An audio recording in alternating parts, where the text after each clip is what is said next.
Imagina só. Primeiro, o Estatuto do Idoso foi quem começou isso. Hoje em dia, para você receber um benefício, se você tivesse outra pessoa que recebesse o benefício em casa, você não poderia receber. Antigamente era assim.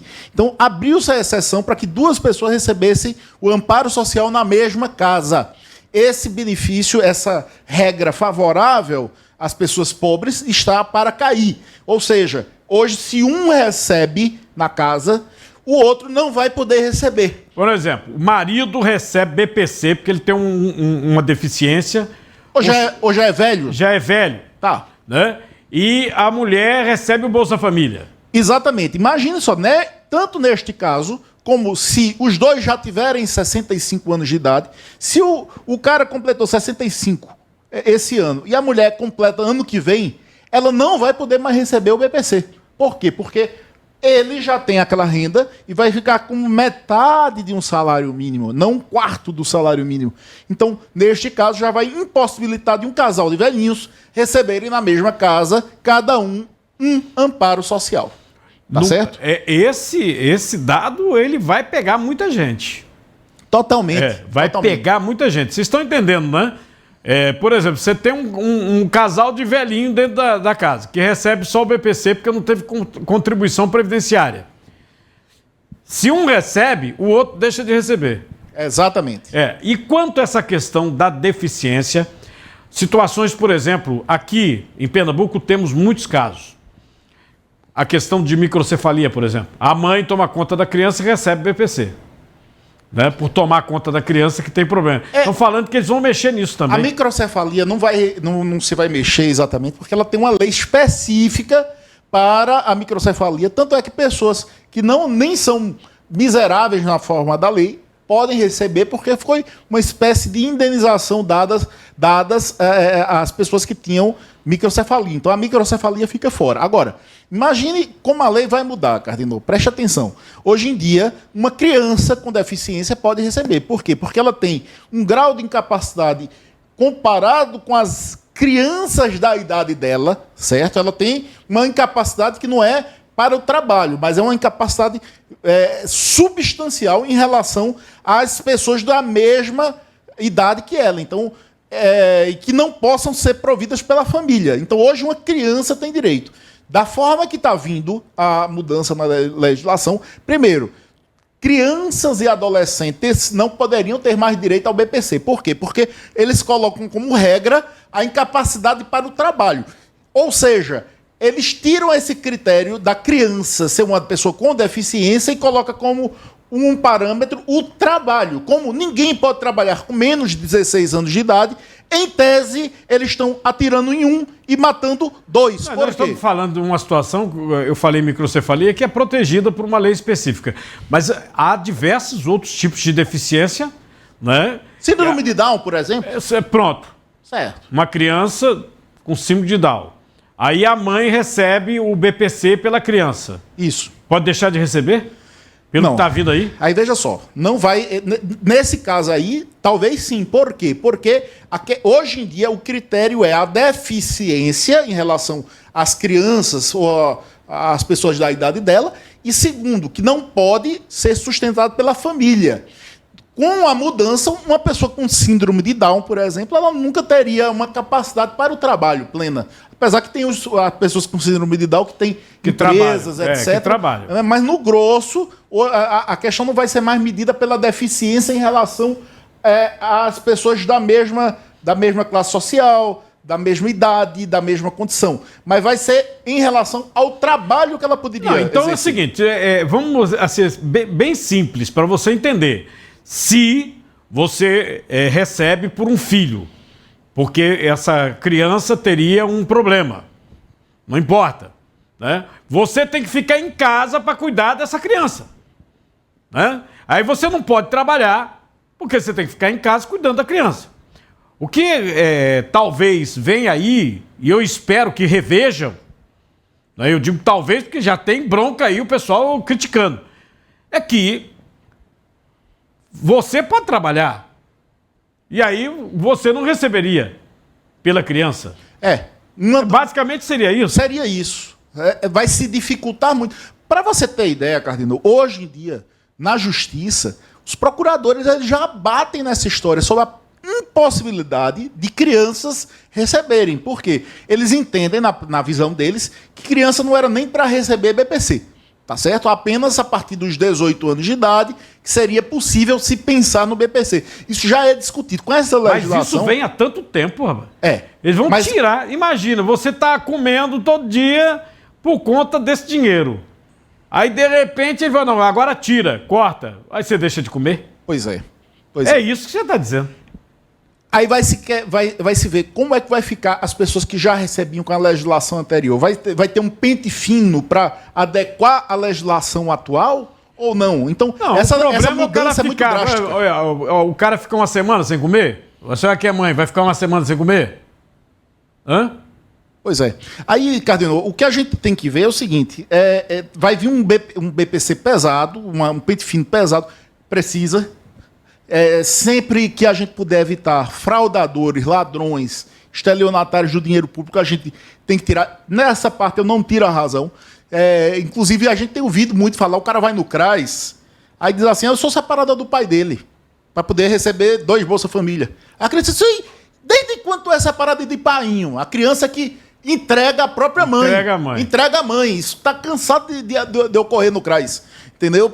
De pessoas que querem se beneficiar de verba pública sem se colocar no direito. Mas, tirando essa questão, as regras de direito são muito pesadas para quem recebe o amparo social. BPC. As concessões de última hora na reforma tributária vão fazer o Brasil ter a maior alíquota de IVA do mundo. Né? O novo IVA, o imposto, será de 28,55%, superando a Hungria. Lembrando que a Hungria, né, que é o segundo maior do mundo, hoje é 27%. A proposta está aprovada no Senado, vai voltar para a Câmara dos Deputados. O cálculo de 28,55% é preliminar. Aí você fala assim, e vai acontecer o quê se é preliminar? Não, pode aumentar. Pode aumentar. Não tem desgraça pouca nesse país, gente. Se tem uma desgraça pouca, vamos fazer ela muita. Entendeu? Por que pode aumentar? Porque tem os cálculos finais do secretário lá da reforma do Ministério da Fazenda, que ele vai dizer, para fechar o meu cálculo, esse 28 não dá. Sobe um pouquinho. Cadê o dólar, hein, o William? Bota o dólar aí, só pra gente se lembrar dele. 6,5, hein? Estava 6,7, deu até uma baixadinha, mas está com um aumento, viu? Começou a semana aumentando, não baixa de 6. Por que eu estou falando do dólar? A cesta de Natal fica quase 10% mais cara em relação a 2023 no levantamento da FEComércio de São Paulo. Preços de 29 alimentos mais consumidos no Natal subiram, em média, 9,54% nos últimos 12 meses. É o dobro da inflação geral. A inflação geral está dando 4,77%. O destaque, o preço da carne. A alta é 11,44%, impulsionada pela redução da oferta, aumento das exportações e também as questões climáticas, não vamos esquecer, tá? Agora, quando a gente vai para o dólar, a bronca é o dólar, que o pessoal vende para você, que o mercado não vale nada, que não sei o quê, que bronca é o dólar. Por quê? O cara que é produtor, ele não vai deixar de vender para ganhar em dólar, para ganhar aqui dentro do mercado em real desvalorizado. Não é não, Opera? Cardinal, para tu ter ideia, Lula prometeu picanha pro povo e, por incrível que pareça, aumentou a quantidade de ovos. Por quê? Porque a comida tá tão cara que você teve que passar da picanha para os ovos para poder comer algum tipo de proteína. Então, quando ele diz assim, o povo não come dólar, o povo come dólar sim. Sabe por quê? Porque, afinal de contas, o pão que tu come, ele é importado. A farinha de trigo é importada. Toda vez que o dólar dá uma disparada dessa, afinal de contas, o preço fica mais caro no supermercado, no mercadinho. Então, você não pode imaginar que sua vida está dissociada do mercado, dissociada do dólar. Não, amiga. Você vai sentir no seu bolso essa dominância fiscal que está vindo por aí. Não, o Brasil é autossuficiente em café. E fala, por que o café pipocou? Estão falando que continua subindo, cerca de 34% esse ano, né? E para o ano pode subir até muito mais. Teve quebra de safra em outros países. A gente é autossuficiente. Só que o fertilizante, vem de fora, vem de dólar, é dólar. Né? Mas o produtor brasileiro, ele quando vê o dólar nesse preço, né, aí tem lá o mercado, que eles esculhamam. Quanto que tá a saca de café? Tá igual ao ouro, pô. A saca de café tá igual ao ouro. E outra coisa, quem vai colher esse café, sabe, Cardinô? A gente tá vendo o problema lá o problema é sistêmico. Você vai ver em Petrolina as pessoas... Algumas pessoas... Olha, o Bolsa Família para pessoas inválidas tá certíssimo. Agora, você fazer uma competição entre o emprego formal e um Bolsa Família está erradíssimo, certo? Por quê? Porque isso aí é para os inválidos, para as pessoas que não têm capacidade de desenvolver. O que a gente está vendo é que criou-se uma competição entre o emprego formal e um Bolsa Família. O cara acha que tem direito de receber uma grana sem trabalhar só porque o governo oferece. Então isso traz um problema sistêmico no país. E cria um problema também psicológico para a população. Esse negócio de receber sem fazer nada é bronca, viu? Em qualquer lugar do mundo. E segundo informações, servidores estão indignados com o confisco de quase todo o 13º salário após o presidente dos Correios, Fabiano Silva dos Santos, reconhecer uma dívida da estatal com o Postales, o fundo de pensão dos funcionários. Essa dívida ultrapassa 7,5 bilhões. O processo estava na justiça, mas a assinatura do contrato de confissão de dívida em fevereiro deste ano antecipou o pagamento de uma verdadeira montanha de dinheiro. A decisão impôs um desconto de 75% a servidores dos Correios ativos e inativos participantes do Postales. Ou seja, o pessoal do Correio ficou sem o dinheiro. Imagina. Agora, o que estão falando é que tem um escritório de advocacia que seria ligado ao povo dos Correios, que resolveu falar, a gente deve mesmo para pagar, mesmo ferrando os funcionários, porque tem a comissão.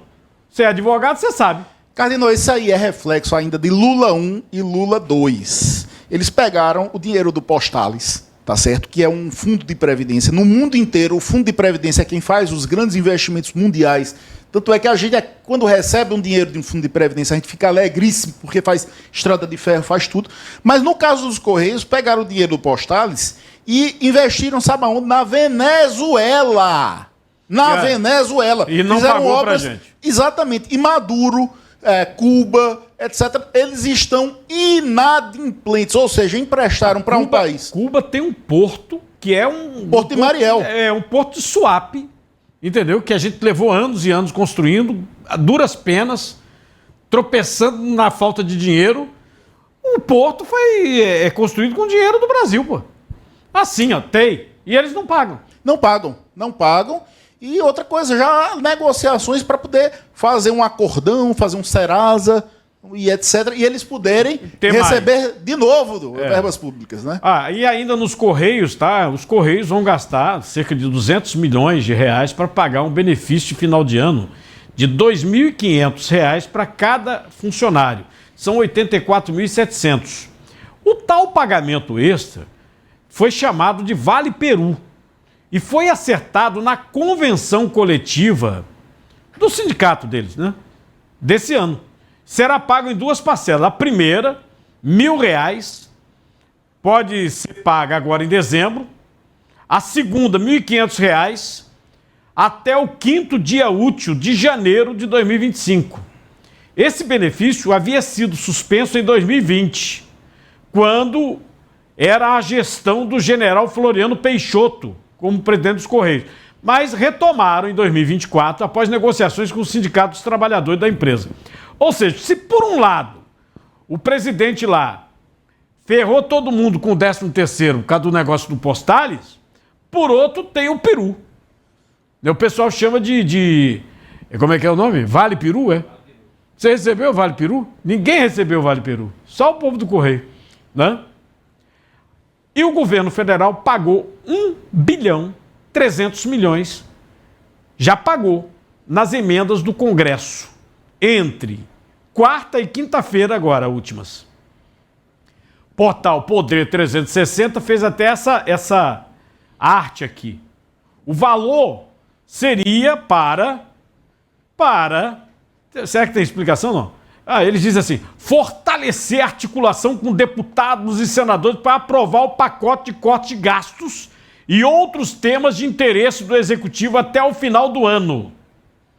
Esse negócio é um mensalão, é? Olha, eles primeiro fizeram a questão da emenda impositiva justamente para não ocorrer isso aí. Porque antigamente era desse jeito, olha, se tu me apoiar, eu te dou dinheiro, de liberar a emenda. Se tu não me apoiar, eu não libero. Então veio a emenda impositiva e eles estão dando um jeito de congelar, de suspender as emendas dos parlamentares e só liberar se for através de uma pedalada jurídica. Então não deixa de ser... A gente voltou ao modelo anterior. Toma lá, dá cá. Não, e até a última sexta, né, o governo concluiu o processamento de 7,66 bilhões em emendas que estarão disponíveis nas contas das prefeituras e as entidades beneficiadas. Entre os pagamentos, 3,19 bilhões só de emendas PIX, aquela que cai direto. Passa o PIX, governo passa o PIX. 250 milhões de emendas individuais. 373 milhões 400 mil de emendas de bancada.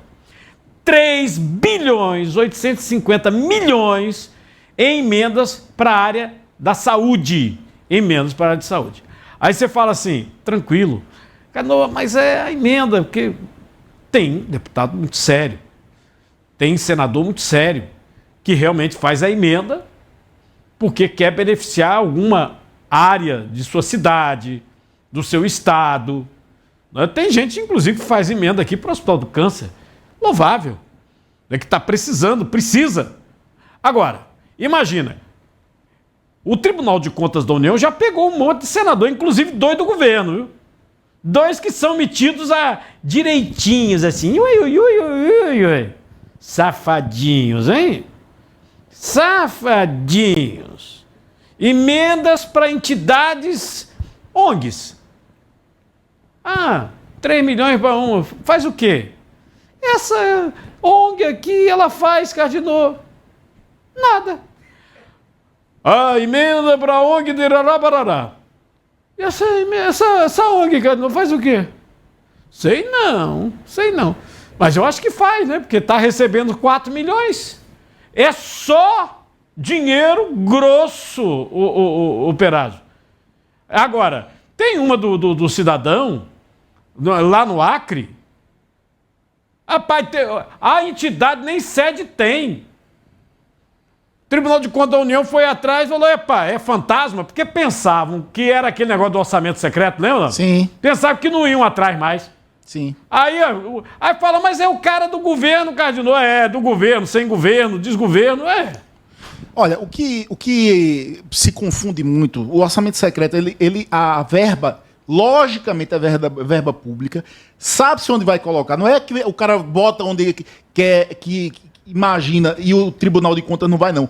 O que se esconde é a identidade do parlamentar, justamente para poder não ter favorecimento de dar um e não dar outro. Mas verba pública mal aplicada tem que ser sempre rastreada e investigada.